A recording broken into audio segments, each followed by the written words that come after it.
안녕하세요.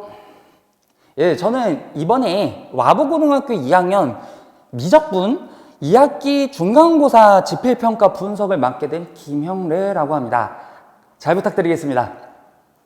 자, 그러면 이제 거두절미하고 바로 이제 이 시험에 대해서 평가를 한번 해볼까 해요. 총평을 한번 여러분과 함께 나눠보고자 싶습니다. 이 문제를 보면 일단 문항이 이제 문항수가 생각보다 적게 나온 게 확인이 될 거예요. 저기 보면은 선택형 다 12개, 그리고 이제 논술형 5개.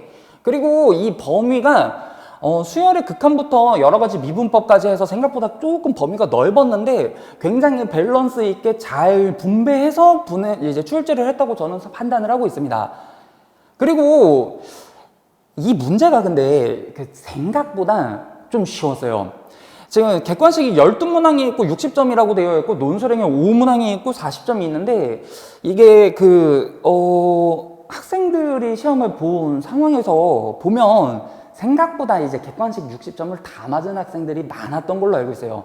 자, 이제 와부고등학교에서 여러분들은 이미 1학년을 이제 보냈고 이제 2학년으로 올라왔기 때문에 이제 미적분이라고 하는 굉장히 어려운 학문을 다루는데 저희 미적분이면 심지어 와부고인데 왜 문제가 이렇게 쉬울까요? 이렇게 생각을 할 수 있잖아요. 저도 놀랐습니다. 굉장히 놀랐어요. 이제 와부고등학교라고 하는 그 위명에 걸맞지 않게 생각보다 이번에 좀 많이 쉽게 냈다고 저는 판단하고 있습니다. 대신에 그러면 이제 1등급 같은 거로 어떻게 갈랐나?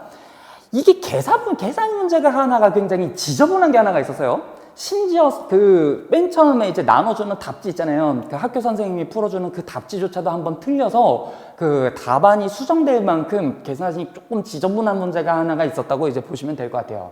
자, 그러면 이 문항에 대해서 한번 리뷰를 한번 해볼까 해요. 지금 보면 문제가 앞쪽 문제는 이렇게 객관식 같은 거는 이제 좀 많이 다뤄봤잖아요. 4.0점부터 이제 6.0점까지 이렇게 점진적으로 올라가는 형태가 되어 있는 게 보이고 여기에서 갑자기 어려워지는 구간이 하나 있죠. 4.8에서 5.6. 그러면 당연히 이제 여러분들이 느끼기에도 앞부분 문제에서는 절대 실수가 있으면 안 되겠구나. 그리고 뒷부분 문항에서부터는 이제 어느 순간부터 막힌다 싶으면 과감하게 이제 넘어가고 이제 다른 문항을 풀어야 되지 않을까. 이런 생각을 하면 하죠. 그리고 이제 논술형 같은 거를 보면 논술형 문제가 벌써 5문항이나 있으니까 이 5개 문항을 이제 조금 천천히 접근을 해보면서 내가 제대로 잘 쓰고 있느냐, 내가 뭔가 놓친 게 있지 않을까, 이러면서 연습을 한번 해봐야 될 거 아니에요? 그 짧은 학교 시험 보는 60분, 50분 이내에. 자, 그러면 이 문항들 중에서 핵심 문항은 과연 뭐가 있었을까? 한번 파헤쳐 보도록 하죠. 그럼 여기서 이제 한번 볼까요?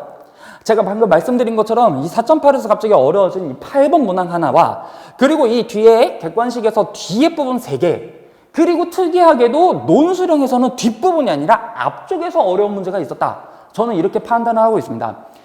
그리고 이 5개 문항 중에서 1등급을 결정지을 만한 문제는 딱 하나밖에 없었어요. 이번에는 이게 문제가 어렵지가 않았다고 제가 처음에 말씀을 드렸잖아요. 그래서 앞쪽에 논술형 2번 요거 하나는 계산이 조금 많이 지저분한 문제.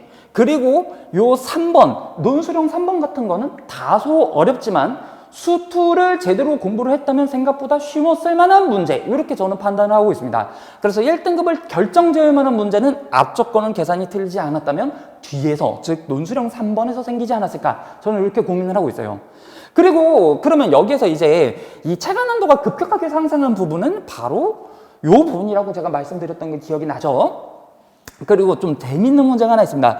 특이한 문제가 하나가 있는데 뭐가 하나가 있냐면, 보통은 다른 학교나 이제 뭐 일반적인 학교 같은 데서는 이렇게는 시험을 잘 안 내요. 뭐냐면 이번에 공부해 왔으니까 아시겠지만 무한 등비 수열, 그러니까 등비 수열의 극한이 수렴한다는 그 범위를 이제만 쪼개서 어떤 경우에는 뭐가 수렴하고 어떤 경우에는 어떻게 수렴하고 이런 식으로 계산하는 걸 우리가 배웠잖아요. 그 문제를 많이 내봐야 하나를 내는데 이 학교에서는 이번에 좀 특이하게 요 번호와 요 번호, 즉 2개를 한 번에 냈어요. 그래서 문제를 풀다가 한 개념을 모르면 당연히 이것도 모르고 이 개념을 모르면 얘도 모르고 하는 조금 비극이 일어났지 않았을까, 저는 이렇게 생각을 하고 있습니다. 자, 그럼 이제 문제를 한번 소개를 해볼까 해요. 그 갑자기 어려워지는 문제라고 했는데 이게 그 8번 문제 이렇게 말씀을 드릴 수 있어요. 근데 얘도 아마 지금 눈으로 보면 선생님 이거 저는 이제 좀 볼 수 있는데요, 생각보다 좀 쉬운데요 하는 친구들이 분명히 있을 거야. 왜냐면 이 3차 방정식이라고 하는 것 중에서 뭐 세실근이 뭐니 뭐 이런 거는 우리가 고등학교 1학년 때도 이미 배웠던 얘기거든요. 보자마자 뭐 하면 돼요? 인수분해해서 이거는 어떨 때 양수값을 갖고 어떨 때 음수값을 갖고 어떤 거는 양수가 아니고 뭐 이런 거 판단하면 끝나는 거잖아요. 그래서 이 문제가 그렇게 어렵지는 않았어. 이 와부고라고 하는 이 특이한 상황에서는 절대로 어렵지 않은 문제라고 저는 생각을 해요. 그래서 난도가 높아봐야 중이라고 생각하고, 이것도 조금 저는 이제 좀 후하게 준 거지 중하에서 중이라고 저는 생각을 합니다. 그래서 안정적으로 이제 와부고에서 한 2등급 받는 학생들이나 3등급 받는 학생들도 얘는 절대로 틀리지 않았다는 걸 알고 있어요. 다음, 그 아까 말씀드렸던 이 10번 문항이 그 특이하다는 그 등비수열 문제예요. 근데 보면 이거 누가 봐도 좀 생각보다 쉬워 보이는 게 보이죠? 이렇게 문제가 복잡해 보이지도 않고. 그래서 이 문제가 그렇게 어렵지 않은 문제임에도 불구하고 이 개념을 조금이라도 놓쳤다던가 막 이랬으면 이게 생각보다 어렵게 느껴졌을 수는 있다, 이렇게 저는 판단을 합니다. 아주 어렵진 않아요. 그래서 중하부터 중이라고 저는 생각을 했고, 그 다음에 또 11번 문항이 하나 있는데 여기서 2등급이 갈리지 않았을까, 저는 개인적으로 이렇게 생각을 하고 있어요. 2등급을 결정짓는 문제의 핵심은 이 11번이었을 거라고 저는 판단이 됩니다. 왜냐? 이 답만 봐봐요. 제가 요 객관식 같은 거를 이제 확인을 해보면 이 객관식 선지가 생각보다 굉장히 어렵게 써져 있는 게 보이죠? 이게 문제가 하나하나가 쉽게 나오는 게 아니라 생각보다 이제 좀 빠듯하게 뭐 어렵게 나오는 게 보여요. 그러면 좀 당황하는 친구들은 답이 이게 뭐야 하면서 그냥 넘기는 경우가 있지 않았을까. 근데 이조차도 문제가 생각보다 또 쉬워요. 그래서 뭐 대칭을 하면 어떤 직선에 대해서 대칭을 하게 되면 이루는 각이 똑같을 거 아니에요.